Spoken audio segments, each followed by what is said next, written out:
Hi mga be, so a lot of you kahit wala naman. So nakikita nyo nga na I'm into pickleball right now. And this is the unboxing of my new pickleball paddle. So may paddle na ako dito, pakita ko sa inyo.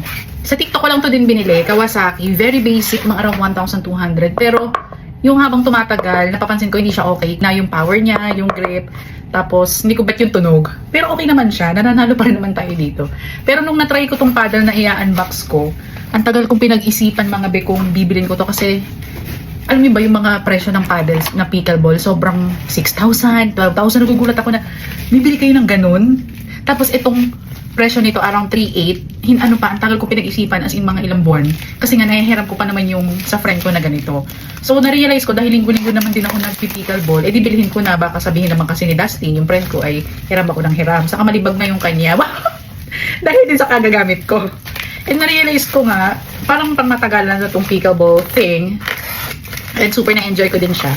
So bumili na ako. So this one is Enflexi. Sikat na brand to sa TikTok. So 3,800 siya mga be. Minsan nagsisale lang 3,700. Matagalan dumating, mga 1 week. Kasi galing pa sa China. So this is it. Oh! So when you open it, may box pa siya sa loob. Yan.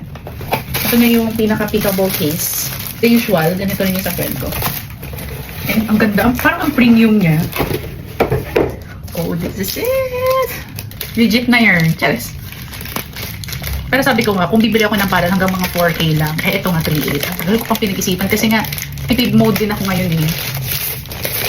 Okay, and Enflexi, pickleball. Oh, ang daming arte. And saan ako naglalaro pala mga be? I play mas madalas sa pickleball, sa Pickle HQ, sa Binyan. Pero pa-Carbona na siya, medyo paloob. Doon kasi ako nag-start and doon din si Dustin. So hindi naman ako nagpi-pickleball kasi nang hindi ko siya kasabay dahil si Dustin yung friend ko pala, share ko lang. Kasi wala akong sasakyan. Eh medyo malayo siya. Tapos na-try ko na din sa Pickle Studio sa Tanawan, Batangas because I'm from Santo Tomas.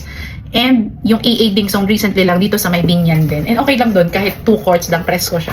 This is it! Oh my God! Ang ganda! Uy, ang ganda for me ha. Hindi ko akalain. Kasi nga siguro libagin na yung sa friend ko. Hindi ko na ma-appreciate yung ganda niya. Pero ang ganda nito gamitin mga BS in. Yan o, kita niyo yung grip. Rough yung ano niya. Kasi itong isa kong mumurahin lamang. Madulas siya be. Oh, and I love din. Silver yung binili ko. Ang ganda ng design. I'm so kinikilig. Ayoko din kasi ng makulay na ganito. And meron siyang free na, hindi ko alam tawag dito, wrap, something.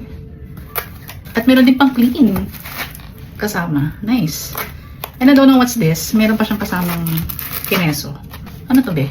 Bigat. Baka pang ano to, weights. Kung gusto mong medyo mabigat. Comment below. Cheers. So yeah, this is my new Enflexi USA Pickle Approved. Ito yung ano niya, M. Jonier, something. Yung pinaka-model. And na-try ko na to. Medyo magaan siya. Siguro lalagyan ko ng pabigat dito. But I love it. And tingnan natin kung paano siya mag-perform sa court. Perform?